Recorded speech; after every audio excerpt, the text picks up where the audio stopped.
तो भाऊ रिजल्ट आ गया, रसमलाई भी खा ली। संजय राउत ने खाई कि नहीं खाई पता नहीं, और राज ठाकरे ने खाई कि नहीं खाई, लेकिन जो ओवरऑल तो कॉरपोरेशन मेरे ख्याल से लगभग 22-23 में इनका बोर्ड बन रहा है, 29 में से। लेकिन बीएमसी में फाइट अच्छी थी शिवसेना और ठाकरे ब्रदर्स ने। मराठी मीडिया ने लड़ाई की है एक्चुअली। इनको तो घर बैठे जो कुछ मिला है वो घर बैठे मिला है। अगर ये मेहनत करते तो शायद इतना बीजेपी को और एनडीए को जीत नहीं पाते। अगर इन्होंने थोड़ी भी मेहनत की होती आखिरी महीने में, तो मैं मानता हूं कि आंकड़े थोड़े उल्टे हम देखते।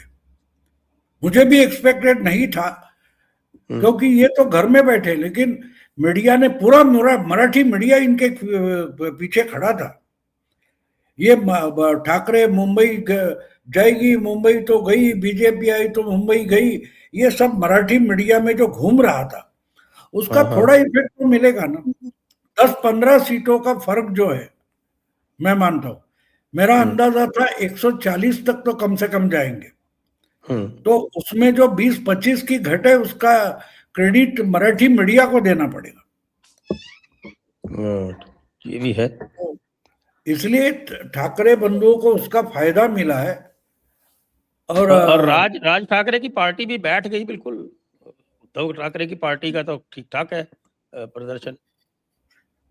नहीं, उनकी पार्टी पिछली बार भी 7 तो सीटें आई थी, और उसके बाद वो कुछ करना ही नहीं चाहते, तो अब क्या करोगे?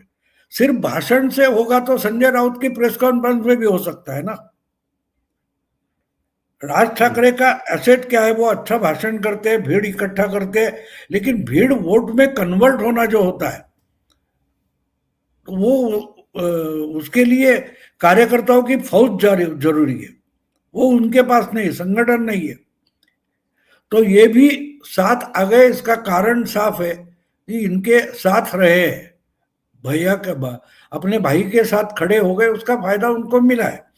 और पूरी मीडिया, मराठी मीडिया मानो पूरा मराठी मीडिया, इलेक्ट्रॉनिक हो, प्रिंट मीडिया हो, डिजिटल मीडिया हो, ये पूरा का पूरा ठाकरे बंधुओं के साथ खड़ा हो गया था। और दूसरी बात है, जो स्कैटर्ड मुस्लिम वोट है, वो जहां समझो 2000 है, 2500 है, 3000 है, तो वहां बीजेपी का कट्टर शत्रु कौन है? तो वो उद्धव ठाकरे।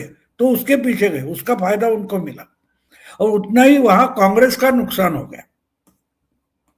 कांग्रेस का आंकड़ा सिमटते हुए हम देख रहे हैं। इसका कारण वो है क्या कि हमसे जो छिटक रहे वोटर वो टिके रहे, इसके लिए कांग्रेस ने अलग से चुनाव लड़ा। लेकिन जो गलती लोकसभा और विधानसभा में हो गई थी, वो ध्यान में आई है कांग्रेस के, इसलिए कांग्रेस। वरना आप देखो, जब अडवाणी की रथ यात्रा रोकी गई थी, लालू प्रसाद ने रोकी थी, तो बीजेपी ने सपोर्ट विड्रॉ किया।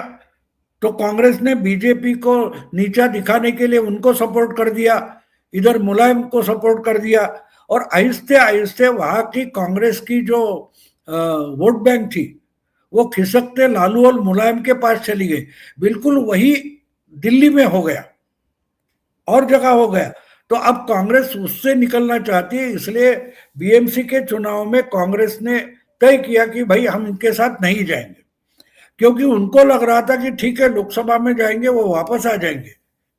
लेकिन विधानसभा में उन्होंने देखा कि वो नहीं आए। मुस्लिम वोट का फायदा उद्धव ठाकरे को मिला, और आज उद्धव ठाकरे का साथ छोड़ने के बावजूद मुस्लिम वोट कांग्रेस के साथ नहीं आया। बाद में शायद आ जाएगा, कितना लंबा ये अलग रहते हैं वो देखना पड़ेगा। तो मैं मानता हूं कि और एक दूसरी बात है, बहुत सारे लोग आलोचना कर रहे थे उद्धव ठाकरे की कि ये तो मुंबई में अटके रहे, ये तो मुंबई में अटके रहे, मुंबई से बाहर नहीं निकले। तो मैंने उनको सही ठहराया था कि भाई बाला साहब की जो शिवसेना थी मुंबई ठाणे बेस्ड थी। अगर उद्धव ठाकरे बाकी का महाराष्ट्र नजरअंदाज करके मुंबई में अपने जड़े फिर से जमाना चाहते तो वो सही रास्ते पर है। तो मैं उसका एक वीडियो आज बनाऊंगा, मैं उद्धव ठाकरे का अभिनंदन करूंगा कि आपने सही रास्ता चुना है, जिसके बारे में मैंने 4 दिसंबर को वीडियो बना के बैक टू रूट्स।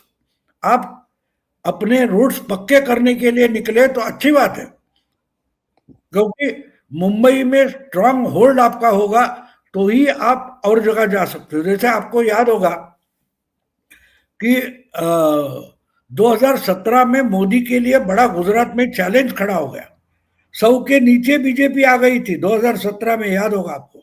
तो वहां 1.5 महीना बैठे रहे, पूरी दिल्ली की जर्नलिस्ट और इकोसिस्टम गुजरात पहुंच गई थी।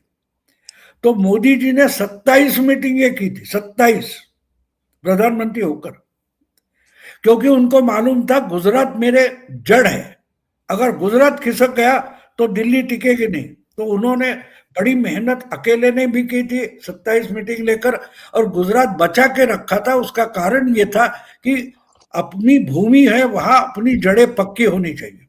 तो अगर उद्धव ठाकरे और राज ठाकरे बाकी के महाराष्ट्र को दुर्लक्षित करके मुंबई में अपनी जड़ें पक्की कर रहे तो सही कर रहे, मैंने बोला था, और उन्होंने करके दिखाया, तो उनको क्रेडिट उसका देना पड़ेगा। भले मैं उनकी आलोचना करता हूँ, लेकिन अगर उन्होंने कुछ सही काम किया है या उसके सही नतीजे आए तो उनका तो स्वागत करना पड़ेगा।